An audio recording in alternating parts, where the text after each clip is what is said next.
اوكي لسه ما عنديش اي فكره ابتدي الفيديوهات دي ازاي. I don't know what to say. انا عايزه ابقى يوتيوبر من زمان قوي كمان.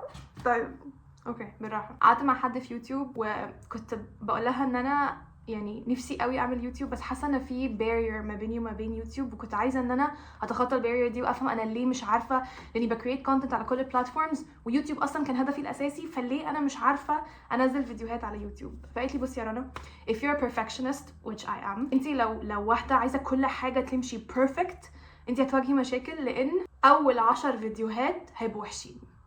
اول 10 فيديوهات هيبقوا وحشين وانتي مش هتعرفي تكنترول ده. خلاص اول 10 فيديوهات وحشين، اخلصي منهم وابتدي تعلمي عشان الفيديوهات اللي بعديها تبقى احسن. فبما ان ده واحد من اول 10 فيديوهات، لان انا اعتقد نزلت 3 فيديوهات من 3 سنين او حاجه كده، فهنعتبر ده ايه ده، لا انا نزلت فيديو من سنتين، ما علينا، هنعتبر ان ده واحد من ال10 فيديوهات الوحشين وهنعدهم مع بعض. يلا نجهز لاول عزومه في رمضان من واحده متغربه، وبجد يا رب الحمد لله اني نزلت، الحمد لله اني نزلت مصر، كنت هكون مكتئبه. يلا بينا نروح نعمل شعرنا. عايزه بس اقول لكم حاجه بسرعه، لان انا لقيت الباكت ليست بتاعتي من 2015، يعني كان عندي 15 سنه. سوري نيو ييرز ريزولوشن اهو 2015 نيو ييرز ريزولوشن. ماشي ايه ده be nice to brother. يوسف هو انا كنت بعمل فيك ايه؟ ومشطوبه كويس يعني احنا وصلنا لها. بريك دانسينج، انت عايزه تبقي بريك دانسر يا رنا؟ انا كنت حاطه كام حاجه، كنت حاطه 112 حاجه، 112 حاجه عايزه اعملهم في 2015. انا عايزه ارجع على الحاجات دي واشوف ايه اللي حصل منها، عشان احنا في 2025 عدى 10 سنين، عدى 10 سنين على الورق ده، دي صدفه بحته. start a YouTube channel. start a YouTube، شايفينها ولا لا؟ start a YouTube channel. worry less. يعني انا اصلا كان عندي ايه worry about، كنت انا بتوتر من ايه وانا عندي 15 سنه. يا رنا لو تعرفي.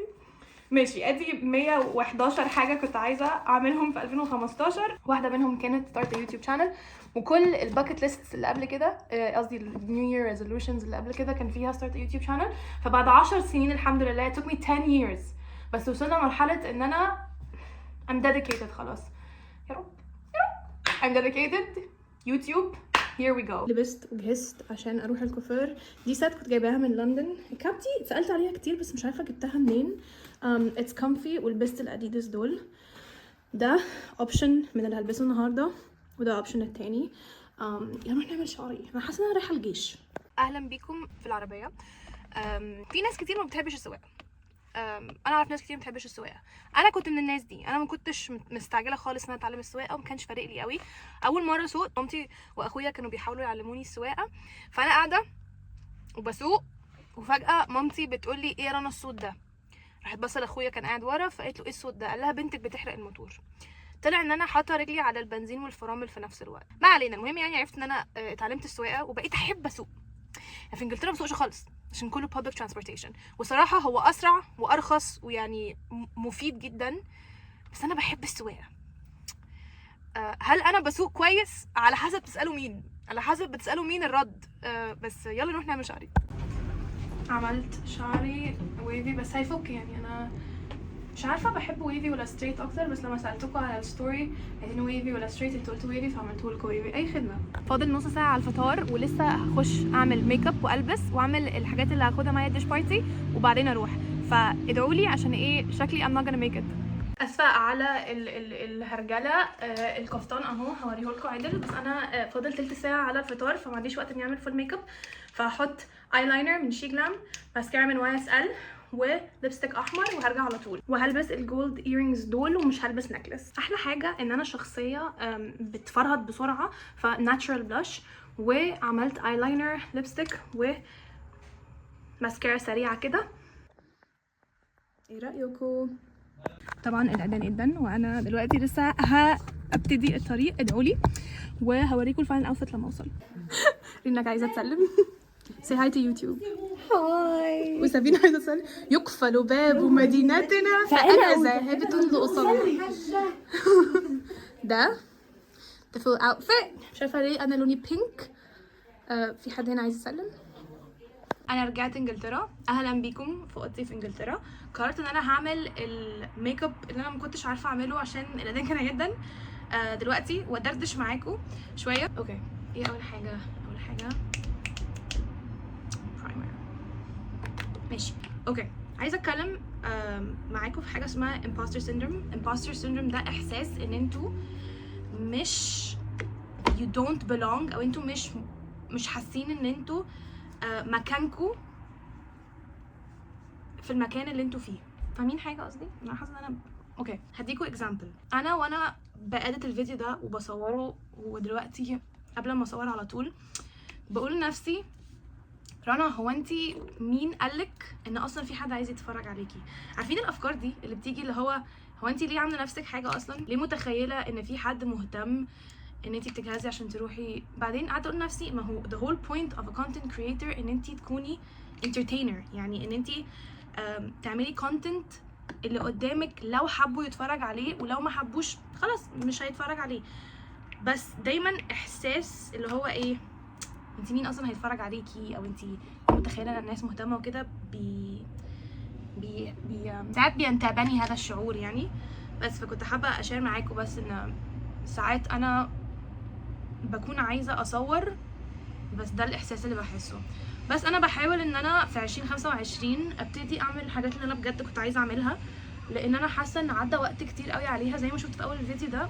ودي اصلا النيو ييرز ريزولوشن اللي انا وريتها لكم دي كانت اجدد واحده لقيتها. انا بطلت اعملهم من 2015، بس انا بتفرج على زوالا والفي من وانا مثلا عندي 12 سنه مثلا. ودايما كنت حاسه اللي هو ايه ده، الله I wanna be a YouTuber.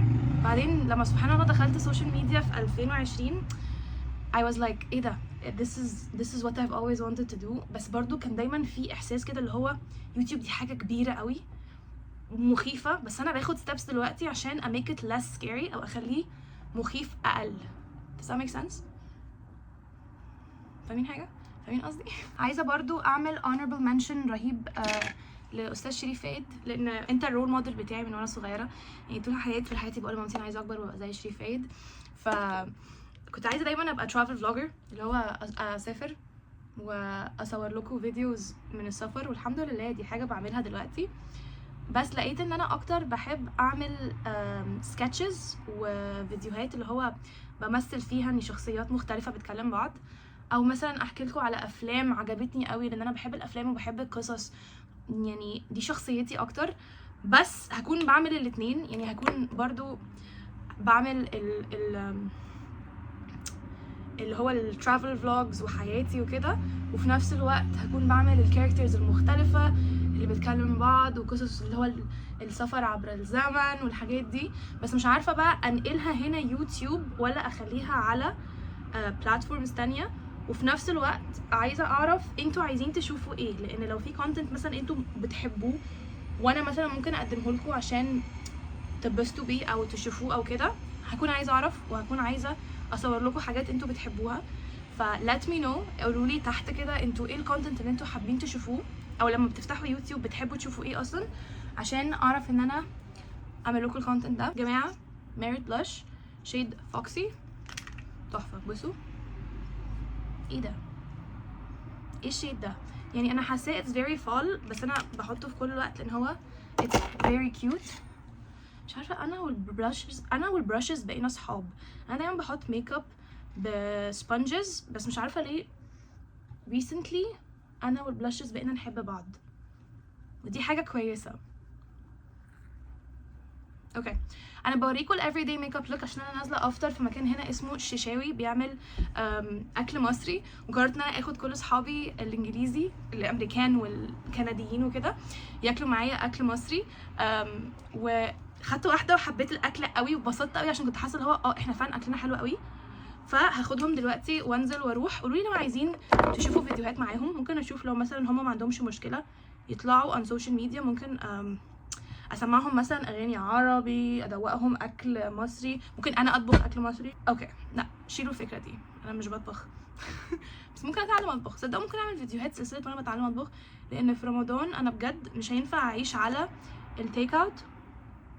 بس في نفس الوقت انا بكون عايزه افطر فمش عارفه بعمل ايه في الموضوع ده. This is not a concealer brush، بس هي بتعمل الواجب الصراحه، لان انا مش لاقيه اوكي انا افتكرت انا ليه بستخدم براشز. اعتقد ان البيوتي بلندر بتاعتي كانت قديمه قوي لدرجه ان هي باظت، ف محتاجه اجيب واحده ثانيه، اجيب كونسيلر برش عشان دي مش نافعه. اللي انا حاطاه في بقي ده ليبستين عشان في ناس بتقول ان الليبستيك والليب جلوس كده في رمضان بيفطر. مش عارفه دي معلومه صح ولا غلط، ف don't quote me on that. بس انا مش هحط، لان يعني حتى لو هي معلومه مش صح انا هخسر ايه ان انا ما احطش روج يعني، وطلعت معلومه صح يبقى كده الحمد لله صيامنا مقبول. لو حد عنده فتوى او معلومه هو واخدها في الموضوع ده بليز يعني قولوا لي تحت. بس عموما انا يعني بحاول على قد ما اقدر ان انا ما جازفش، فاهمين قصدي؟ اوكي. وجماعه انا بس كنت برضو حابه اقول كل واحد بيحاول يعمل اللي هو قادر عليه، كل واحد بيحاول مع نفسه. لو انتوا عايزين تنصحوا حد بحاجه بليز ادعوا له ان ربنا يهديه، او انصحوا بطريقه لطيفه، انصحوا بطريقه اللي قدامكم يكون عايز يسمعكم، مش بطريقه اجريسيف تخلي اللي قدامكم عايز يمشي ويسيبكم او يحس ان انتوا بتنتقدوه او كده. فاهمين قصدي؟ الفيديو ده طول قوي وحاسه ان انا هيكون صعب بالنسبه لي ان انا انقله على اللابتوب، بس عادي عادي مفيش حاجه صعبه ان شاء الله. احنا move forward 2025 سنة كل حاجة كده. جاهزين للحظة الحاسمة. انا مش عارفة والله البتاع ده فيه ايه، بس يعني was so cute ازاي. انا نسيت عيني خالص، عملتش اي حاجة في عيني، انا نسيت. وانا اصلا كان المفروض انزل من 10 دقايق. اعمل ايه في عيني؟ اعمل ايلاينر سريع كده ثانية. اكيد طبعا بوظت الايلاينر، مش عارفه ليه عمري في حياتي ما بعرف اظبط ان الايلاينر يطلع شبه بعض، بس عادي عشان انا متاخره مش مهم خالص. هننزل شعرنا ونعمل اكن الله. بصوا بقى الاستعجال، بصوا الاستعجال بيعمل ايه. صدقوا انا مش عارفه انا اصلا عاجبني انهي واحده اكتر، تقريبا دي. هما شبه بعض في الكاميرا، انتوا حاسين ان هما شبه بعض. انا حاسه ان اللايتنج مش احسن حاجه، عادي زي ما قلت اول 10 فيديوهات هيبقوا وحشين بعدين هنكمل. انا عايزه اقول لكم حاجه، بس في حاجه تانية تتقال كده اللي هو ايه، مفيش سكسس من غير فيلير، يعني مش هتعرفوا تنجحوا من غير ما تفشلوا. فيا ريت نشيل فكره الفيلير دي اكن هي حاجه وحشه قوي، لو وصلنا لها نبقى فشله ومش هنعرف نكمل خالص، وناخدها كستيبنج ستون. ستيب 1 فيل، ستيب 2 سكسيد. ده الطريقه اللي انا ماشيه بيها من هنا ورايح. انا مش هخاف من ان انا افشل في حاجه، انا هفشل عشان اعرف انجح. بس استنوا one size setting spray.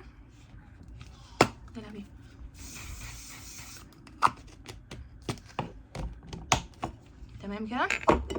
وبكده نكون خلصنا الميك اب لوك وخلصنا اول فيديو. Don't forget to subscribe, like, comment. اشوفكم في الفيديو الجاي يا جماعه. انا متحمسه، قولوا لي عايزين تشوفوا ايه مني. باي.